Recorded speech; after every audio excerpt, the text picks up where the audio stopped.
Touchdown! Welcome into the latest Mac and Mose. Andy McNamara with the editor of GoDucks.com, Rob Mosley. We're here to preview Oregon's matchup against the Washington State Cougars, Autzen Stadium, 3 o'clock on Pac-12 networks.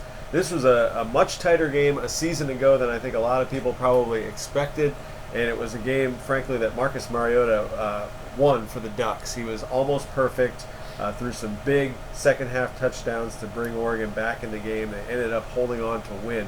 I don't know what it is, Rob, but for whatever reason, Washington State, whether it's Mike Leach, whether it's Paul Wolf, you can go back in time, they always seem to play the Ducks hard. They have that underdog mentality. They can always play with that chip on their shoulder that I think every team would like to bring into a game. I'm sure they'd like to win a few more games and try to shed that at some point. But, that helps. And then, now they're a tricky preparation because of this air raid system with Mike Leach. You see a little bit of the same thing with Sonny Dykes at Cal. But, it's like back in the day when people were trying to prepare for Chip Kelly's Oregon offense. It was different enough that it really kind of screwed you up a little bit. You had to get away from some of your what are probably your base principles on defensively. So, for a few reasons, yeah, it's tricky, and going on the road, Pullman can be a tough place to play too. So that was probably a factor. Oregon's offensive line was a mess last year at this time too. That's so, a good point. there's some things that won't carry over into this matchup this year at Autzen, but there's some that will too. Quarterback for Washington State last year, it was Connor Halliday. This year it's Luke Falk, who saw a significant amount of playing time at the end of last year when Halliday got hurt. Similar system of it. Well, the system's the same that they run. Similar quarterback, doesn't quite have as gaudy of a stat line as Halliday. Yeah. At this point in the season, last year through 4 games, Washington State already had 17 passing touchdowns. This year they only have 10. So they're throwing the ball all over the field again, but they're struggling a little bit to get into the red zone. I know a lot of people this week are going to talk about Washington State's air raid against Oregon's secondary, which has had its issues so far this year. But maybe this is a matchup for the Ducks. They've seen Eastern Washington. They've seen some teams that have a similar sort of quick release out of the pocket, get the ball to guys and let them run after the catch.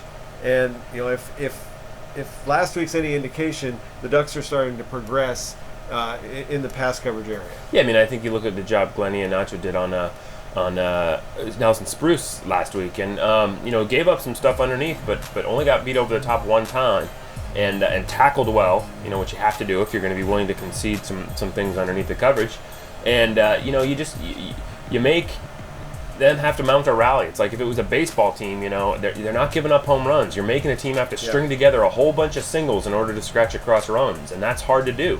If you can just avoid giving up those home runs that the Ducks have been giving up earlier in the season. So, if you can make Washington State be a singles hitter this week and just have to try to string together 12 singles in a row in order to reach the end zone, you like your chances of getting back and getting a sack that disrupts that or forcing a turnover that disrupts that. And so, I do agree we saw some progress, but there's a long way to go, and by no means have we seen enough to say the Ducks are there yet. Have they arrived? This secondary still has a lot to prove. The front seven for Oregon tested again a week ago. This week, Washington State doesn't run the ball a ton. They average about 3 yards a carry, so that's probably not something we're going to see a lot of, although Oregon State in the past has changed their game plan a little bit and run more maybe than the Ducks have thought. Washington State actually did that a couple years ago as well, where they came out and ran the ball because you're just expecting them to pass every time. So they still have to be aware. But that matchup probably is a strength for Oregon. One thing that I don't know if the Ducks can take advantage of this or not because of the quarterback situation, but Washington State is actually they're the bottom team in the Pac-12 in terms of overall pass defense. When you look at quarterback rating, you look up the number of yards they give up per attempt. So maybe it's a chance for Oregon's young quarterbacks, if they do go with the rotation again, to be able to have a little bit more success. Yeah, I think conventional wisdom is going to be two very one-dimensional offenses. Washington State throwing the ball all over the place, Oregon just trying to run. Certainly you'd expect the Ducks to lean on what has looked like it's a strength at this point. Yeah. Royce Freeman and that offensive line. Then again, that's valuable experience, particularly for Taylor Alley last week. Getting that kind of playing time on the road against Colorado. And you'd expect him to be even more comfortable going into another game, So again, if it is the rotation again, which, nobody's tipping their hand yet, guys aren't playing aren't showing their cards, so you just sort of figure it's going to be the same until it's different. If it's a rotation again, then you got to figure Taylor Alley's going to be more comfortable in that situation. And by the same token, Jeff Locke continues to get reps, and he's made some mistakes that he can learn from. So perhaps he's a guy that can attack that secondary as well. And I know it was Georgia State, a lesser opponent, but Locke was more comfortable as that game went on. Statistically, his performance was better as well. And Taylor Alley ended the Colorado game. His last pass attempt was that beautiful strike to Jaylen Brown. It's kind of like making the last free throw when you're shooting hoops with your buddies. You never walk off the court without making that last shot. So he has that to build on coming into this one as well. Yeah, I really would like to see both of those guys be able to complete some balls too and just get some confidence going. Jeff's a guy who does that in practice. I mean, we see it, again, not a lot of situations where it's a live pass rush, but he can make those throws. It's just a matter of being comfortable, kind of, when the snow, the avalanche of the pass rush is coming at you, still sort of keeping your cool and keeping your feet and getting a throw off. So, it'd be nice to see some of that success translate over for Locke. But yeah, Alley, he just looks like a gamer. I know some coaches don't like that term, but he just looks like a gamer. He gets it done. I mentioned this on Twitter earlier this week as well. I think that a lot of people are scratching their heads or they're vocal about how come Oregon doesn't have another. Where's the next Marcus? Yeah. Why are you starting a walk-on from Sheldon High School in Eugene?